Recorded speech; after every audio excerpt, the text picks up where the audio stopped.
Hi everyone, I'm Joanna Penn from thecreativepenn.com and today I'm here with Stuart Bache. Hi Stuart. Hey, how you doing? How you doing? I'm good. So, just a little introduction. Stuart has worked as a professional book cover designer for over a decade, working with publishers like Hodder, Puffin and HarperCollins, and authors like Stephen King and Lionel Shriver. He's now the founder and art director of Books Covered, designing market leading book covers. And his latest book, which I have right here, is The Author's Guide to Cover Design, which, of course, has a nice cover. Yeah, well, I do try. It had to be done. Stuart, just tell us a bit more about how you got into the publishing world and into book cover design. Well, it was a fairly long process actually. I've been in cover design for over a decade now, but beforehand, once I graduated in design, I kind of moved around a few different jobs. I did a lot of branding, that kind of thing, but I never really found it very interesting. And I was writing a little bit, and I sort of punctuated my jobs with big spaces of traveling. I went traveling all the time and wrote and designed and all sorts of different things. And then I was in a job in London, and I saw there was a job opening at Hodder and Stoughton for an art worker. And so I applied for the job, but I didn't get it because art working is, well, I mean, it isn't now, but at the time it's very hard, it's very intensive, labor intensive, and I didn't have enough experience for that. But they offered me a junior position, so I sort of took that, and that was the beginning of the process, really. I started from a junior and sort of worked my way up at Hodder and Stoughton. And then I moved from there. I became a senior at Puffin. So it's in Penguin in the Pearson building on the Strand. And then I became a freelancer for a little while. And then I got a job as a managing designer at HarperCollins. And then I became art director at One World. So it was only over a short period of time, for about 6, 7 years. But I loved it. I loved it. Suddenly, it was weird. I've always been a designer. I've always been interested in art, but going from sort of designing branding type stuff to finally finding something that I really enjoyed, which was working on one piece. Just the sort of working with the type and the images and understanding genres and how they were all different. It's a huge amount to think about, and they all have to look different, but they all have to sort of relate as well. It's such it was basically, it was meant, I was meant to do it. I think, Yeah. if I don't really believe in those sorts of things, but if there was a job meant for me, this is it. So. Wow. And it's so interesting because, of course, you're talking there about some of the biggest publishing companies in the world. So, what made you move into working with indie authors? So I did a little bit here and there. So my first time when I was freelancing, sort of Twitter was quite new, Facebook was quite new. It was that long ago, and I met Mark, actually, Mark Dawson. I think he put a tweet out or something like that saying I need someone to design my covers. So he was one of the first indie authors I worked with, and then from then on, either through Mark or through me marketing my freelance business, which we wasn't books covered back then, and a few people just sort of started to come along, and I found that it was one of the, I think it actually made my career in some ways, because working with authors directly meant that I understood them more. I understood how to sort of talk to them about briefing, and it allowed me to see, it was a mirror for myself as well, so I was able to sort of understand the process more, from just because usually, in-house, you receive a brief, you look at the brief and you interpret it, and that's it. There's no talking about it really, and then it goes through a process that you are not really a part of, Mm. and then you get your feedback, and then you move on from there. And I found, actually, working with lots of indie authors, that I gained huge amount of experience, and I was able to talk to editors and sales teams and authors as well when I went back in house, on a completely different level. And so when I set up Books Covered with my wife, who was and is an editor, um, it was a no-brainer, really. We positioned pretty much straight at indie, because by that point as well, I was still friends with Mark. I was still designing Mark's covers secretly. I wasn't supposed to because I was working in house, but still working on lots of indies and stuff. And I just knew I could see it was growing, and there's there's a sort of positivity about indie publishing that you don't really get all the time in house, because there's a lot of tradition there, and it's sort of immovable sometimes. Whereas there's sort of, I don't know, there's just a feeling of moving forward with indie. So that's why we positioned ourselves that way, and we've never looked back. Matter of fact, we haven't asked for work in the entire time that we started the company. We've just moved on, and we're always booked up. So it's pretty cool. Yeah, wow, it's really interesting to hear. I think people listening as well will be like, wow, it's interesting to get an insight into the traditional publishing process. And what I would love to know, I mean, there's lots of things I want to get into, but I do think now that indie authors those people listening should understand the importance of a professional book cover design. So we're going to assume that everyone's doing that. But even with that awareness in the market, what are the top mistakes that you see authors still making with their covers? I think typography is a big thing, because it's hard, and you don't really. Most people wouldn't be aware of what typefaces are. You have them on your computers; they're there, and you can go through them. So I think typeface is a big thing. I think it's very hard to understand for a lot of people. It's understandable. Um, uh, and the simple way around that is what I call familiarity theory, which I talk about in the book and everything.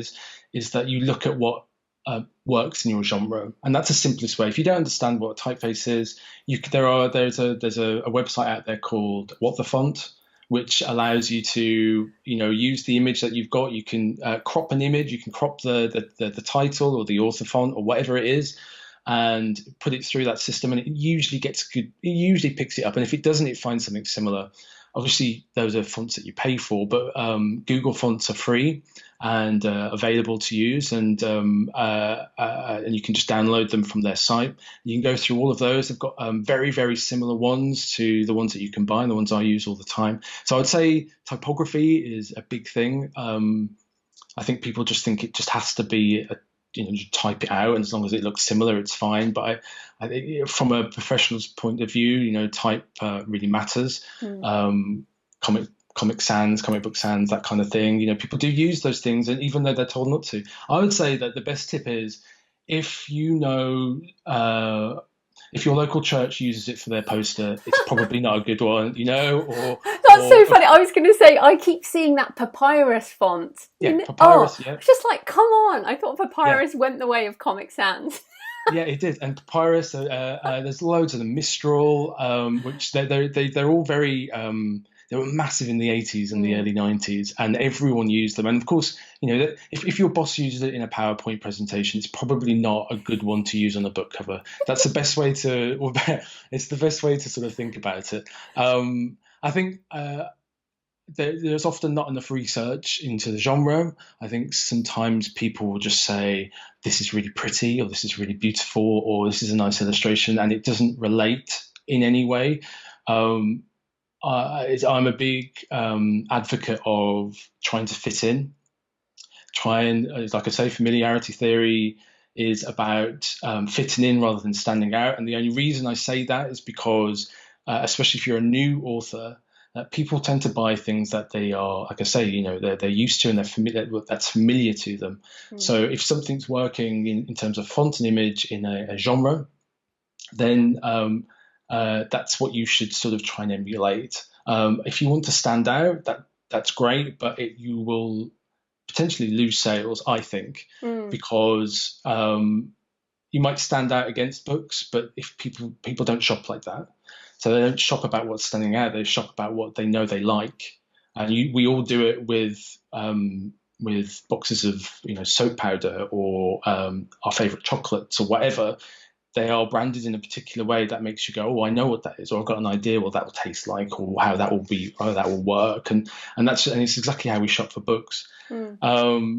So I think some people go very esoteric, and they think, I really love this, and this looks really quirky and really cool, but that doesn't mean it's going to sell. And from my perspective, as someone who has worked in branding as well and in sales, that I would rather sell my book.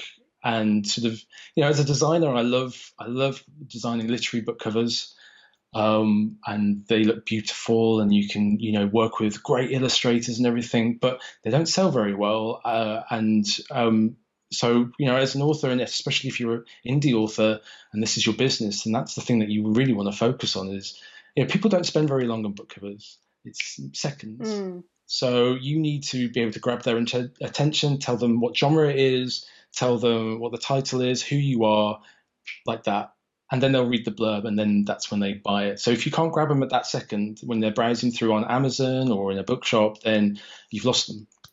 Sorry, carry on. Yeah, no, I was going to ask on that, because it's interesting. You talk about browsing. You do have a great chapter on colour theory, which I think does set your book out apart from quite a few other books on book cover design, because I love this colour theory. I think it's fascinating. And just so people can see your book cover again, but it has some very nice colours on.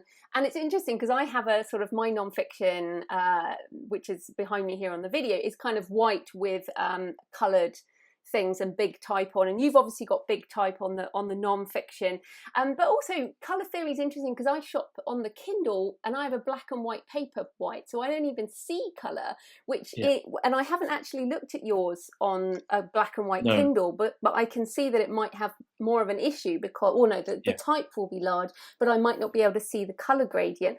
So I wonder if you could talk a bit about colour theory and also potentially the cultural components of colour, because I think they're so different between the cultures, and yet we use the same book cover.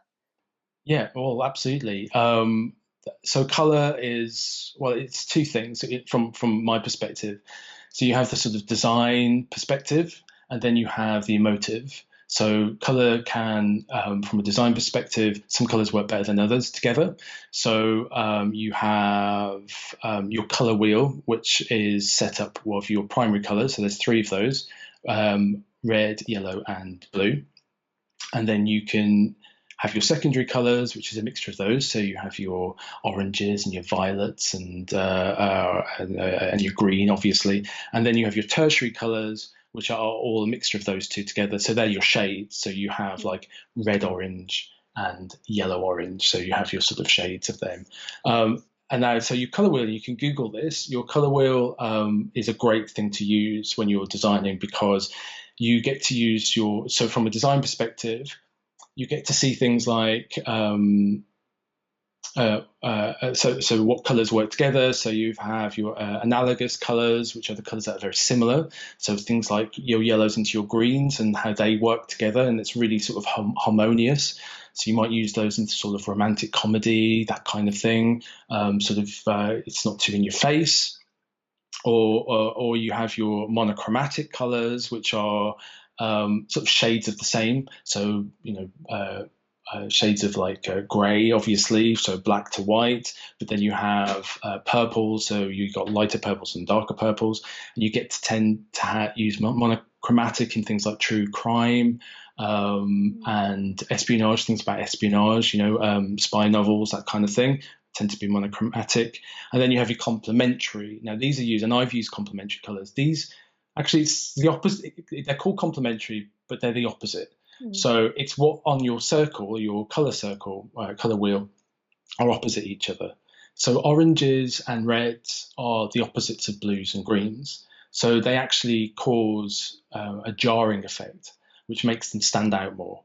And you see this on lots of thrillers as well. And you see this even in romantic comedies as well, women's fiction, that sort of thing, where you've got a completely separate color, like a strong, bright yellow illustration on a sort of bright blue background will really sort of jar things like oranges, and like I've used red and blue, that really stands out. Now you're absolutely right that in black and white, that red will disappear into the blue, and so that's why I've made sure that the type is an opposite color.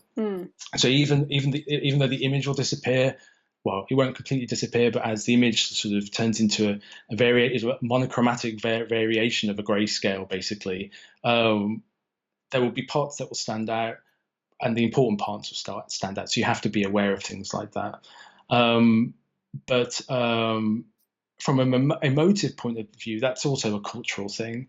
So you can use colors to kind of just sort of give impact, or to give you a feeling or an emotion. So obviously red, we in the West tend to see that as being things like fear and blood and that kind of thing. But it can also mean lust. It can mean so it can be sort of sexual in some ways. In the East or in Asia, it's sort of luck as well. So red can mean luck.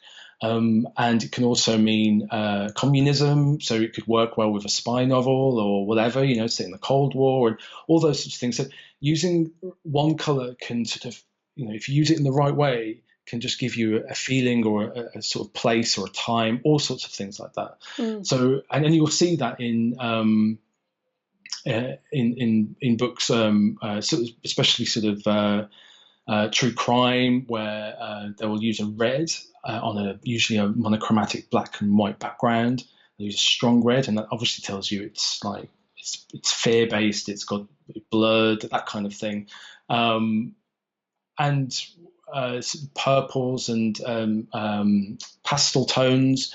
They're the more analogous colors. They're sort of very similar to one another, and they can be really good for literary fiction, and they can be really good for children's fiction and that sort of thing, because they're calming, and they're lots of violets and blues all the way through the spectrum can be really nice. So just doing a bit of research and seeing what works is in your genre is really good. But you will notice that each genre will sort of use a color in a specific way to sort of show you or to give you a feeling. But it's a very complex area. If you go, it's a sort of rabbit hole. You can go really deep into it. But on the whole, from a design perspective, it's really important to try and not just use pretty colors or colors that you think work well together.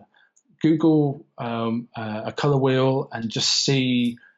You look at your color wheel and just get an idea of what you think will work well together, and just try out a few things. Yeah, it's really important. Yeah, this is why I like working with professional designers, because although I'm fascinated by this, I absolutely know how much detail you can get into. It's like when you mentioned the typography, it's something that I've got a few books on typography. I love looking at them, but I know the rabbit hole is just huge. So you kind of have to pick your interests, don't you? And, I love that you're into cover design and so many others. So if people listening and going, oh my goodness, that sounds like so much work, and you're not interested, well, I think it's just being aware of your genre, isn't it? And what's so interesting is how things change. So this is what I want to ask you about next. So many authors coming into the indie space now are getting their rights back from publishers. So lots and lots of people coming in, some of whom were published a long time ago, before the ebook contracts. So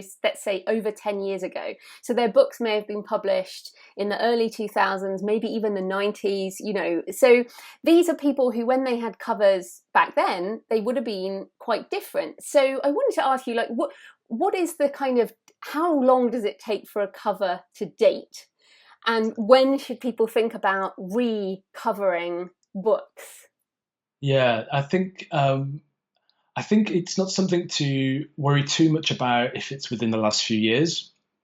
But if it's a decade or more, maybe 6 years or more, I think that's when you should really think about it, because I think thrillers and things like that tend to have they tend to stay similar. They go back and forth, and they use like big type with bright colours on. The most recent who was it recently? Have I got it? The most recent Lee Child and Ian Rankin has gone back to a version of a guy walking with big type and stuff. And that's very, very relevant, and that always will be. But there are certain genres, horror, for example. If you look at the early Stephen Kings, they are very almost illustrated. And then my Stephen Kings, when I worked on it, were visual, they're photographic, and they sat within the commercial market at the time. And now they're going back to more illustrated sort of things, and it just changes all the time. I mean, it's different with Stephen King because they can constantly do whatever they like. Always, whenever they like, they will always sell a book. But in terms of things like women's fiction, that changes all the time. And one of the reasons why that changes, I think, is because of things like what's fashionable in color. That changes every year. Like at the moment, mustards are really, really big in sort of furniture to clothing. Mustard jackets. I've seen people wearing mustard jackets all over the place in Shrewsbury, where I live. And that works the same with, well, I know from the designers who work on that sort of thing that they think about things like that. So those sorts of things change almost on a yearly basis. So it's not that I'm saying that you should change your cover every year, because that's not what I'm saying. But there are genres that you need to think about. So if you've got the rights back to something that hasn't had a cover for the last 6 years, then maybe you should think about refreshing it. Either change it, keeping the same image and refreshing it if you have the image, if you're allowed to have it yourself from a publisher. They don't always do that. But if you wanted to do yourself a whole new cover, I would personally recommend doing that, because that is you standing out and saying, I'm out there myself now. I'm trying this myself, and this is my cover, and it's working right now, because that is important. Yeah, and just talking about getting the rights back, because this is interesting, and I get a lot of emails from authors who get their rights back, and they always say, "Can I use the cover?" And I tend to say, probably not. In fact, very unlikely that you have rights to the cover if you've been traditionally published. So I wonder if you could talk about the intellectual property rights consideration around using a professional cover designer, and the various images involved, and what people should look out for in a contract so that they basically are able to use that cover. So from an indie perspective, if I'm working with them, copyright is a little bit opaque. It's not clear, and it also depends on what country you're in. So, for example, in the US, if you are commissioning someone to design something, you must put into the contract, if you are creating a contract, work made for hire. That is a legal stipulation in the US, which means that final cover is yours. That final product that I've commissioned belongs to the client, as copyright does. In the UK, it's a little simpler. You can have a well-worded email to make sure that, well, this belongs to me. No one really talks about it. I think most designers don't really know about it. I researched it quite heavily when I started freelancing years ago, because I suddenly was having to do everything that in working in-house, you have a picture researcher who deals with all of the rights of everything, does all the picture research for you based on the brief. You talk to them, you discuss what you want, they do it for you. They do all of those things. So I realized that I didn't know enough about that area. So I researched a lot of it, and it's actually quite complicated in some ways. The simple view is, if you are commissioning something for a book cover, whether it's the illustration or the cover itself, as the client, you own the copyright. That's the simple view, and that's what most people would think. However, it's not strictly true, and you are better off putting it in writing in some way. It doesn't have to be a contract, but it'd be better if it was a small, short contract, just to say that you do own the copyright to that, just to stop anything. In case it's never happened to me ever. But if there is any issues along the line where a designer's decided that they're going to sell that copy or that design on to someone else as well, all those sorts of things. As a designer, we have rights, and photographers, whatever they take as a photo, they own the copyright. They took that photo, unless it's been commissioned. Same with illustrators. An illustrator will design something for themselves; it's theirs. But if they sell that, it can still, well, actually, it's more complicated with illustration. If they sell that, it's still theirs, unless you explicitly say, I am buying the rights of this. Now, is this as clear as mud? Well, I think let's just be clear. So when people commission a cover, it includes some typography, it includes some kind of image, it includes some words, and maybe some graphics. And so when people commission a cover, they are, the work for hire is for a finished cover. But the designer often may use an image that belongs to a stock website. And I Right, think, yeah, yeah, and this is where I think many authors get upset. They're like, oh, but you've used the same image that's on this yeah, other book cover. And it's like, yeah, because that image is not your copyright. It's kind of the yeah, finished yeah, product. yeah. Well, that's absolutely right. You know, fundamentally, the design, the final design, Mm, and how that looks and how that composition looks belongs to the client, to the author, for their use. Um, and you do get a lot of people saying, "Can I have the layered files because I'd like to do my own advertising or I'd like to tweak it a lot at some point." Technically, you can't have that mm, because I, as the designer, have bought those images, those separate images to use. mm. So I have the right to use those. But as soon as I send that file to you with those images in it, I am breaking the terms of contract that I have with, say, Shutterstock. Mm. If you then decide that you want to use those images elsewhere, that's nothing to do with the book. You know, maybe you've decided you want to create a new cover for some other book, and you take some of those images from it. You know, you're well, like that character, I'll use that on this one. Then I'm the person you would get. If that was ever found out, which probably wouldn't be, but if it ever was, then I'm the person you would get done for that Yeah. because I've shared that image. And the reason this is so important, and I just want everyone to realise, is it's respect for the designer as a professional, it's respect for the people who did the images, as we want people to respect our words. And just for people who are getting their rights back, the interior layout is also copyrighted for a designer within house. So if you get your rights back, you're only getting your rights back to the words in the manuscript in that Yeah. order, not with any kind of design. So I think this keeps coming up at the moment. Okay, well, that's interesting because I think in that very specific case as well for a book cover, that cover doesn't even belong to the designer. It belongs to, Yes, say, the if it's publishing HarperCollins, house. it belongs to HarperCollins. If you want to try and get back something from HarperCollins, it's just not going to happen, you know, because they have bought those images and that is their, the whole copyright belongs to them. It doesn't even belong to you for that cover. It's different. Yeah. You're not buying the book cover from HarperCollins. They're doing it for you. That whole package is their package, and that copyright is theirs. So they bought the images, they've designed it, and they're selling it. So yes, it's your book, and you have a say on it. But any of the copyright doesn't belong to you. So buying the rights back, you are literally just buying the rights back to your story or to your non-fiction or whatever. Anything a part of that you'll have to buy yourself. Now, there are ways around it, and I'm not sure if this would work in-house for somewhere like HarperCollins, but if you were working with me, for example, and you said, but I want to do adverts, but I don't have any money to do adverts, could I please have the layered files? You can do two things. You can tell them, these are the images I've used. You can buy those images fairly cheaply from Shutterstock if you want. It can cost up between 25 quid to 50 quid. You can buy those images. Once you've bought those images, you therefore have the right to be able to use the layered files. Or I can do a version of a layered file. So a layered file, for anyone who doesn't know, is in Photoshop is where all the components are. So you have your images and your effects and your typography and all of that sort of thing.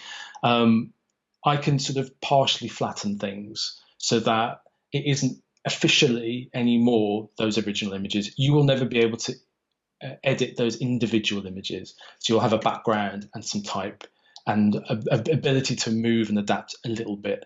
But legally, it's the only loophole that I can really get through to help people out in that respect. But when it comes to working with HarperCollins or someone like that, it's going to be difficult. Because well, I mean, it depends as well. I mean, if it's through Shutterstock, that's fine. Maybe they could work something out. But when I worked in house, we were buying images that were one image would be £250. Yeah, like never use Up to Getty. £1,000. Yes, exactly. I know some people who've unintentionally used a Getty image and then had to seriously pay for it. So yeah, I think these are all really important considerations. Now, I do, hiring a professional cover designer is an investment, and that's the way we like to see it, because you need a professional book cover design. But many authors are just starting out. And I think that the possibilities for free or cheaper covers are, probably better than ever before. And for example, I have a short story and it's only a few thousand words. Should I really invest in a full-on, a book cover design? I may never earn back that amount of money. So what are some options for free or cheap book cover designs? I guess especially for ebooks, because they're only the one thing. I would say that pre-mades are there's lots of great sites out there that do pre-mades. And you can get some really good ones, and they're usually anything between $99 to maximum 140, something like that. It's probably your best bet. As someone who's, as I've got our own course, and I've done the book as well. You can actually do things yourself to a certain degree. Especially, I think it's good in that circumstance to learn the process and or learn some of the process. And it's relatively cheap as well because you'd only do the course once, and you'll learn a lot. I've got a lot of people on the course I've done. And it's taught by me, and I go through all of the. I go through about 5 or 6 different genres, but each one has Photoshop tutorial, but it also has a sort of. I talk through the genres and what works and what doesn't. Talk through what fonts work and where you can find them, free fonts, that kind of thing. And I think that's quite important early on in your career. If you don't have the money I would rather that you try and create something that is good. So you either find a pre-made or learn something to do yourself, or you can go to somewhere like Canva and work in Canva. And we do a little tutorial on that as well, actually, because it doesn't do a lot of things, but there are some great images in there for free. And as long as you're once again, I go back to familiarity theory, which is as long as you're emulating what works in your genre as close as you can. I think, in the early days, put something together and try, once you've made a little bit more money, then you can invest in a designer to keep going, because, I'm not trying to, the courses that I do and the book that I've written is not to take the money out of the hands of other pros. Actually, and in actual fact, I always talk about how important it is to use and how different it is using a pro designer. But I think, at the same time, you have to have options. And I think the indie world is the first time it's the first time I've ever come across it actually in any industry. Are the only ones that are really sort of exploring things themselves. We're marketing things ourselves in most cases than most publishers do.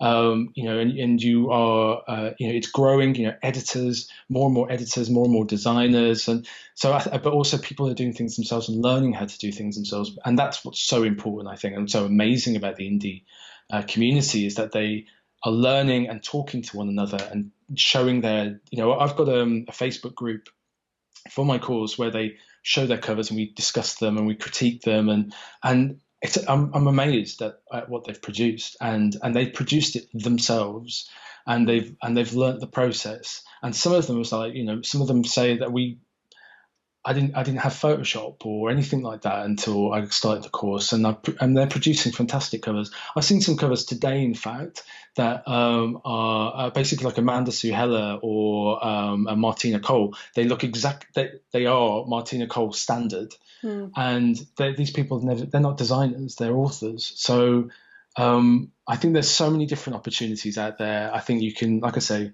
go on Canva, create something nice and easy, or buy pre-made, or learn a few skills and try it yourself. But that's the best. That's where I'd start.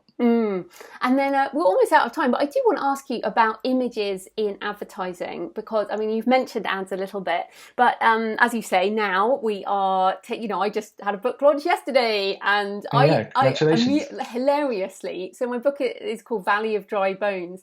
And my Facebook ads have been blocked with a alcohol-related warning I presume because of the word dry, I don't know, but and it's so funny because I tried really hard to get the less than 20% text on it, but the reality is that a book cover is not often the right size for an ad. Like the Facebook ads are kind of longer width-wise. The Pinterest, well, actually Pinterest, it kind of fits, but often you want different things. Instagram has all kinds of different things, and often not just a book cover slammed on it. So we almost have to take the book cover and take it further. So what are some of your thoughts on how we can do effective ads with book covers? So the things that I've seen that have worked over the last few years, so I've designed all sorts of different things. I've done things with type on. Obviously, there's the 20% rule, which I'm not so strict on anymore, but it still affects things. But I found that, so for example, Mark Dawson's ads, I use the character, so I don't really change much. It's basically without the type, don't have the type on it. It's basically the section in the middle. In the middle, basically, where the characters were walking away. I tend to use that with no text. That works really well. But I've been told recently, actually, when I design ads for people, I try and do a few different ones to see what works and what doesn't, and it's hard for me to know what's working because I don't get the feedback, whereas you guys do. You use them and you see what works and what doesn't work. And recently I've had a lot of feedback to say the ones that seem to be working the best at the moment are the images within Kindles on backgrounds. Oh, okay. So that tends to be and that's actually a much easier way of using your cover, because you are adapting your full cover without having to worry about too much about removing the type or taking aspects from it, and being able to fit it into a stock image, or so a lot of them tend to be tables with a book on, or I've done them before where you've got the Kindle and then there's a gun next to it, a few bullets on the table and that sort of thing for thrillers, and or actually having the book itself as a pack shot works really, really well. And once again, you're not having to worry too much about like stripping the cover itself. And these things you can do. There are free sites out there that you can get. You can put your JPEG in of your ebook, and it will adapt it into different things. So those are the ones that I find are working really, really well at the moment. But you can ask your designer if they can give you a JPEG of your cover without the type. That will really help. And then when you're using it in something like for Facebook, especially, you can then sort of crop it in the right dimension so that it works with Facebook. And animated ads are sort of getting big now as well. And I've taught myself After Effects, and I've been asked more and more for those recently. And apparently, I know that movies and things tend to do a little bit better, grabbing people's attention. So really simple ones that people I've seen are just general GIFs of the book with maybe some smoke going around it or something like that. But that's really grabbing people's attention at the moment. So that's what's working as far as I can see at the moment. And just so people know, you can use Canva again to resize things to the right images. And as someone who doesn't do any Photoshop or anything, I just go into Canva, select Facebook ad, and then stick the image in there. So if people are wondering. Okay, well look, this has been so fascinating. So tell people where they can find you and your book and everything you do online. Well, there's a few places. I'm selling the books through Amazon, so it's around the worldwide. I have a personal portfolio if you're interested in what work I've done over the years, and that's my name, so that's stuartbache.co.uk. My business is bookscovered.co.uk. And the book has its own website as well, with a little blog, which is it's the name of the book without the. So it's Author's Guide to Coverdesign.com, just because I thought the might be a bit too much in that very long website. So Author's Guide to Cover Design. And my course, if you're interested or would be interested in learning a bit more, even about how to work better with your cover design, your own cover designers, and understanding briefing process, that sort of thing. It's selfpublishingformula.com /cover design, I think. And that's a webinar as well. So you'll be able to actually see a little bit about what the course is and how I design. So which is really interesting. I found it interesting anyway. Fantastic. Well, thanks so much for your time, Stuart. That was great.